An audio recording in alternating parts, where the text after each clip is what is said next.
Welcome to AHRC TV's weekly roundup. In this week's program, 3 Filipino activists killed, 2 others wounded, fighting for rights.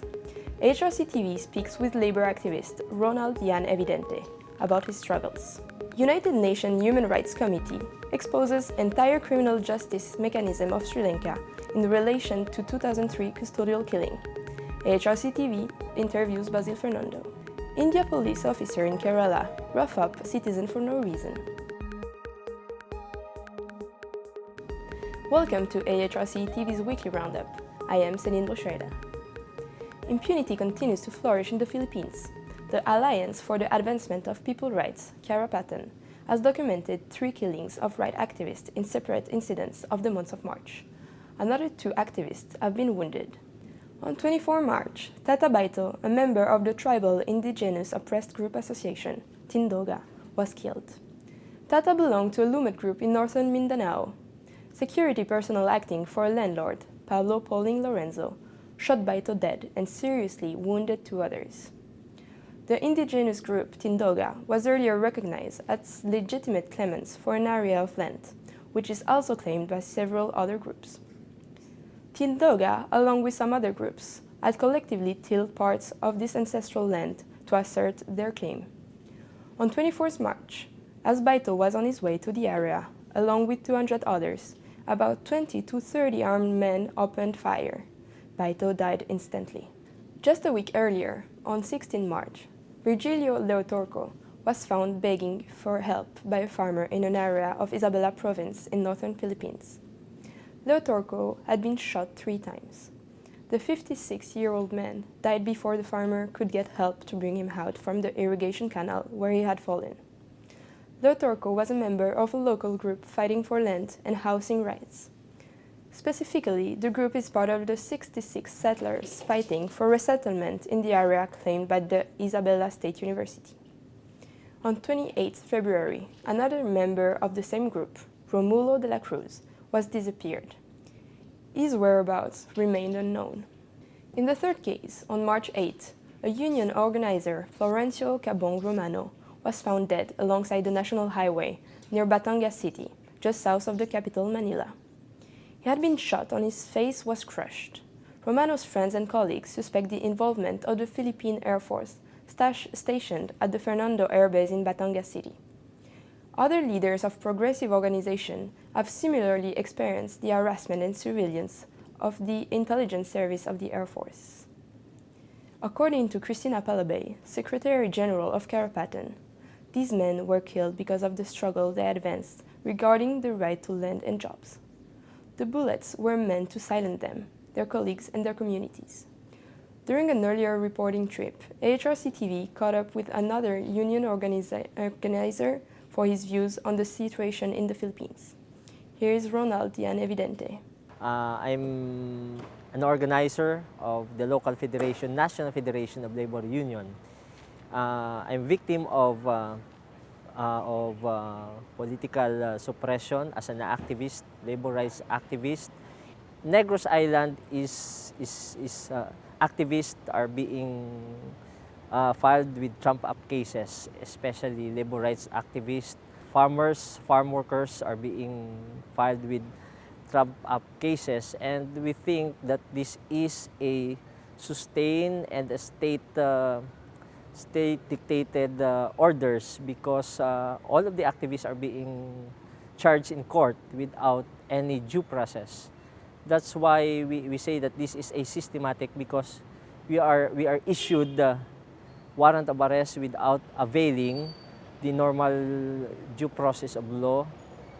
We are caught in surprise. That's why every day when there's something happened between the army, between the armed forces of the Philippines and the New People's Army, we are thinking that maybe next day or next week will be issued again warrant of arrest and incarcerated. So that's why I thank some of the international organization for campaigning on our case. But we are also appealing to continue to send urgent appeals to stop the filing of trump-up cases, not only against us, but also political activists in the Philippines.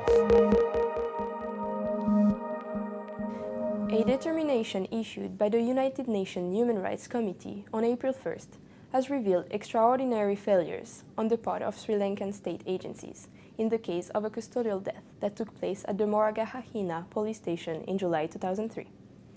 Faults were found in the procedure of the police, the forensic pathologist, the Attorney General, and the Supreme Court. Sunil Emachandra was a laborer, mainly taping rubber and plugging coconuts. He was healthy, literate, and with no criminal record. His misfortune began the day he won a lottery ticket of around $25,000. When the Moragahahina police found out about Sunil's lottery win, they wanted a cut. The officer in charge of the police station sent a police officer to inform Sunil to come to the station, along with his ticket, and stay there for his own safety.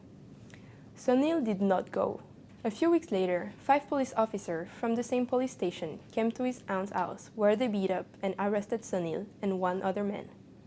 The torture continued at the police station. The next morning, Sunil was in a visibly critical medical condition, bleeding from his nose and mouth, and with swellings to his face, all of which was a result of severe torture. Despite alerting the police to his condition in the police cell, all pleas were ignored until it was too late. Sunil died a few days later. Sunil's family has subsequently experienced a long series of catastrophic failures at all levels of the Sri Lankan judicial system in their struggle to hold the police officers to account. Failures that the AHRC has now exposed for the world to see. For details on this ongoing charade, here is Basil Fernando, Director of Policy and Program Development at the Asian Human Rights Commission. First of all, as far as the police were concerned, the arrest of this person, beating him up, and worse, after his death, the investigation itself was conducted by them. So, sabotage of investigation, and that is the first issue that the UN Human Rights Committee has found to be a serious violation of the ICCPR. And then regarding the injuries. Now, the magistrate who inquired, the first magistrate has done his job thoroughly, and he observed that there was the injury, clear injury behind his head. Now, in the judicial medical officer's report, this injury does not appear, and then it's a very funny type of a medical report where he says, well, these injuries, there are 10 more injuries. These could be caused by beating up, by a blunt instrument. It could be also caused by a fall. A fall can be by forced or by just the natural fall.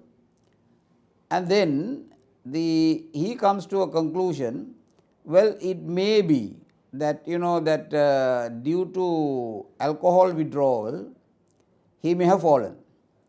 Now, judicial medical officers, first of all, should record what the victims are saying about how the injury happens. He doesn't do that. Secondly, very clearly there is eyewitness evidence of beating up, and there are others who visited him once he is in hospital, and there is also his own statement. Now, all this goes to that it is due to being to torture. Now, all this is ignored, and then later the Attorney General, I think the greatest culprit in this is the Attorney General. He writes a letter to the magistrate telling him that they will not charge and therefore he should stop the proceedings. Now, first of all, Attorney General could charge only after an inquiry. The question of charging means that saying we are going to prosecute you, that can be said only after inquiry. He has no power to give orders not to have a criminal inquiry into murder. But this is how the things develop at that time. Once the magistrate gets a letter, he is bound to observe that. So, on that basis, the case did not proceed for inquiry. And then the only avenue that was open for the victim was to fundamental rights application. Goes to the Supreme Court. Now, Supreme Court, without the Human Rights Committee says, what the Supreme Court should have done was to call for a proper inquiry. It's obvious there has been no inquiry into murder. Now, the Supreme Court doesn't do that. Instead, try to rely on the medical report and virtually dismiss the application. I don't think as far as my awareness is concerned, nowhere has any government been condemned to this detail about the failure to ensure a proper inquiry after a murder. And murder is the basic and the most serious crime. So, it's a damning condemnation of the Sri Lankan system, and of course for us this is not a surprise, because everything that we have been saying for about last 20 years was confirmed by this case. So, it's an official version of, in other words, authoritative version of the very things that we have been saying. So, we hope that immediately after this, we wrote to the Attorney General, new Attorney General, to correct the mistake of his predecessor. We also wrote to the Minister of Justice to ensure that the recommendations made by the committee is respected, and we also wrote to the Minister of Foreign Affairs, which is the one who usually handles affairs between the UN and the. So, all of them, what we have said is, here is a chance for you to prove what you are claiming, that is, you are going to do things differently from the previous government. If so, you should immediately abide by these recommendations, start a new inquiry, and proceed according to the law. If this happens, that will be a happy beginning for a new type of period in criminal justice in Sri Lanka. And now to India. Police officers, when they assume charge at local police stations in India, have a habit of terrorizing people in their jurisdiction for the first few weeks or months. They do this by making unrestrained arrests and by using abusive language and behavior when interacting with common people. This is to create fear in society and to spread the word that the new officer is tough. The victims of this proclamation of assuming charge are often innocent people, and many get tortured in the process. This week, AHRC TV brings you the story of 24-year-old Bruno Thomas from Thrissur district in Kerala, who was roughed up for no reason by the newly appointed sub-inspector at Pavarati police station, Mr. M.K. Ramesh. Bruno has sought assistance from a local human rights organization, Nirvazi, and has filed a complaint against the police officer. എൻ്റെ പേര് Bruno Thomas. എനിക്ക് 24 വയസ്സ്. സംഭവം നടക്കുന്നത് കഴിഞ്ഞ വെള്ളിയാഴ്ച ദിവസമാണ് 3/4/2015 ഇളവള്ളി പാടത്ത് വെച്ചിട്ട് കൂട്ടുകാരൻ ക്രിക്കറ്റ് കളിക്കുന്നുണ്ടായിരുന്നു. അപ്പോൾ ആ സമയം അവിടെ വണ്ടി നിർത്തി ഞങ്ങൾ അവനുമായിട്ട് സംസാരിച്ചുകൊണ്ടിരിക്കുകയായിരുന്നു. പോർട്ടി പോലീസ് സ്റ്റേഷനിൽ നിന്ന് ഒരു ജീപ്പിൽ SIയും സംഘവും വന്നു. സാറ് പറഞ്ഞു, രമേഷ് സാറ് പറഞ്ഞു, എന്താ ഇവിടെ നിൽക്കണേന്ന് ചോദിച്ചു. പിന്നെ വാഗയിലേക്കുള്ള വഴി ചോദിച്ചു. എന്നിട്ട് സ്റ്റേഷനിലേക്ക് വാടാന്ന് പറഞ്ഞു. അപ്പോൾ ഞാൻ ചോദിച്ചു, എന്താ സാറേ കാര്യം ചോദിച്ചു. വാട ഒരു അസഭ്യമൊക്കെ പറഞ്ഞിട്ട് രമേഷ് സാറ് തിരിച്ചു പോയി. ഏകദേശം ഒരു 7 മണി കൂടിയിട്ട് അവിടെ എത്തി. അപ്പോൾ അവർ പറഞ്ഞു, SI സാറ് ചെയ്തതല്ല, അത് ഞങ്ങൾക്കറിയില്ല, ആളുകൾ വന്നിട്ടില്ലേ, വെയിറ്റ് ചെയ്യാൻ പറഞ്ഞു പുറത്ത്. ഒരു ഏകദേശം ഒരു 8 മണിയോട് കൂടിയിട്ട് 8:10 കൂടിയിട്ട് ആളെത്തി. ബട്ടൺസ് ഇടാൻ പറഞ്ഞു. അങ്ങനെ ശക്തമായി അടിച്ചു. ഞാൻ തുടർന്ന് ബട്ടൺസ് ഇട്ടു. ബട്ടൺസ് ഇട്ടിട്ട് ആൾ പറഞ്ഞു കയറി വന്നു പറഞ്ഞു. ലൈസൻസ് കൊണ്ട് കാശ് എടുത്തിട്ട് പോയാൽ മതി എന്ന് പറഞ്ഞു. 100 രൂപ അടച്ചോന്ന് പറഞ്ഞു. ഞാൻ പറഞ്ഞു സാറേ കയ്യിൽ 6 രൂപയുള്ളൂ, വേറെ ഒന്നുമില്ല എന്ന് പറഞ്ഞു. ഞാൻ ഇക്കടന്ന് പറഞ്ഞതിൻ്റെ ഇടയിൽ ഒരാളുടെയും തന്തര വകയല്ല പോലീസ് സ്റ്റേഷൻ അവിടെ മാറിക്ക് നിന്നെ ചെട്ടിപ്പുറത്ത് നിന്ന് നിർത്തി തരാം, അങ്ങനെ മോശമായ ഭാഷയിൽ കുറേ സംസാരിച്ചു. ഇത് സംഭവം നടക്കണതിൻ്റെ ഇടയിൽ എസ് ഐ രമേഷ് സാറ് ആളുടെ ഓഫീസിൽ നിന്ന് എന്നെ വിളിച്ചു ഇടുവാടാന്ന് പറഞ്ഞിട്ട്. അപ്പോൾ അത് തുടർന്ന് ഞാൻ ആളുടെ മുറിയിൽ കടന്ന് ചെന്ന് അവിടെ നിന്നിട്ട് സാറേ ഞാൻ ചോദിച്ചു. അപ്പോൾ ആൾ വീണ്ടും ലൈസൻസ് ചോദിച്ചു. ലൈസൻസ് എടുക്കുന്നതിനിടയിൽ പാൻറ്റിൻ്റെ പോക്കറ്റിലായിരുന്നു ലൈസൻസ്. എടുക്കുന്നതിനിടെ ആൾ കാക്കി ഷർട്ട് ചോദിച്ചു. ഞാൻ ഈ ബാഗ് നിലത്ത് വെച്ചിട്ട് ഷർട്ട് എടുക്കുന്നതിനിടയിൽ ആൾ ഓടി വന്നിട്ട് എൻ്റെ പുറത്തും നെഞ്ചിലിടിച്ചു, കഴുത്തിൽ പിടിച്ചു. എന്നിട്ട് പറഞ്ഞു ഇതൊക്കെ ചോദിക്കുക, ഇങ്ങനെ പറഞ്ഞത് ലൈസൻസ് ചോദിച്ചു കഴിഞ്ഞാൽ ലൈസൻസ് തരാനും കാക്കി ഷർട്ട് ചോദിച്ചു കഴിഞ്ഞാൽ കാക്കി ഷർട്ട് തരാനും നീ ആരാ സുരേഷ് ഗോപിയാണെന്ന് ചോദിച്ചു. അവിടെ നിന്ന് നെഞ്ഞത്ത് ഇങ്ങനെ കുത്തിയിട്ട് കഴുത്ത് തള്ളി പിടിച്ച് കൊണ്ടുപോയിട്ട് നല്ല പുറത്തൊക്കെ കൊണ്ടുപോയിട്ട് ഇടിച്ചു. ലോക്കപ്പ് റൂം ഉണ്ടാവില്ലേ, അവിടെ ഓടാമ്പലുണ്ട്, അത് പൂട്ടിയിരുന്ന ഓടാമ്പലിനെ കൊണ്ടുപോയിട്ട് ശക്തമായി 4 പ്രാവശ്യം ആഞ്ഞിടിച്ചു. അപ്പോൾ ഇതിനിടയിൽ ഒരു കണ്ടാലറിയാവുന്ന പോലീസുകാരൻ വന്നിട്ട് തടഞ്ഞു. സാറേ എന്താ കാണിക്കണേ ചോദിച്ചിട്ട്. അപ്പോൾ ആളുടെ കയ്യും തട്ടി മാറ്റിയിട്ട് എന്നെ കുറേ മർദ്ദിച്ചു, നെഞ്ഞത്തൊക്കെ ഇടിച്ചു. നെഞ്ഞത്തിടിച്ച് കഴിഞ്ഞിട്ട് ഇപ്പോൾ തീരാനെങ്ങാനും നടക്കാനും ഒന്നും പറ്റുന്നില്ല. അപ്പോൾ ഇതേ തുടർന്നിട്ട് ആൾ എന്നെ വലിച്ചെറിഞ്ഞിട്ട് ഇനി ഇവരെ വിടണ്ട, കുറേ എന്തോ കേസിൻ്റെ സെക്ഷനൊക്കെ പറഞ്ഞിട്ട് ഇവനെ മാറ്റി നിർത്തിയോ, ഇവർ രണ്ടുപേരെയും ജാമ്യത്തിൽ വിടാനുള്ള കാര്യങ്ങൾ ചെയ്തോ, അങ്ങനെ കുറേ വകുപ്പൊക്കെ പറഞ്ഞിട്ട് ഇവനോട് ഒപ്പിടാൻ പറഞ്ഞു കുറേ ചാർട്ടിൽ. ഒപ്പിടുന്നതിന് ശേഷം അപ്പോഴേക്കും ഞാൻ ആവശ്യനായിട്ട് അപ്പോൾ അവർ കാര്യങ്ങൾ പെട്ടെന്ന് ഒരു ഓട്ടോറിക്ഷ വിളിച്ച് തരികയും അപ്പോൾ ഞങ്ങൾ വേറൊരു ഓട്ടോറിക്ഷയിൽ എന്നെ കൂട്ടുകാരെ കൂടിയിട്ട് സെൻറ്റ് ജോസ് ഹോസ്പിറ്റലിൽ പാവർട്ടിയിലെ പള്ളിയുടെ അടുത്തുള്ള ആശുപത്രിയിൽ അഡ്മിറ്റാക്കി. This is all for this weekly roundup. For more on these and other issues, please visit www.humanrights.asia.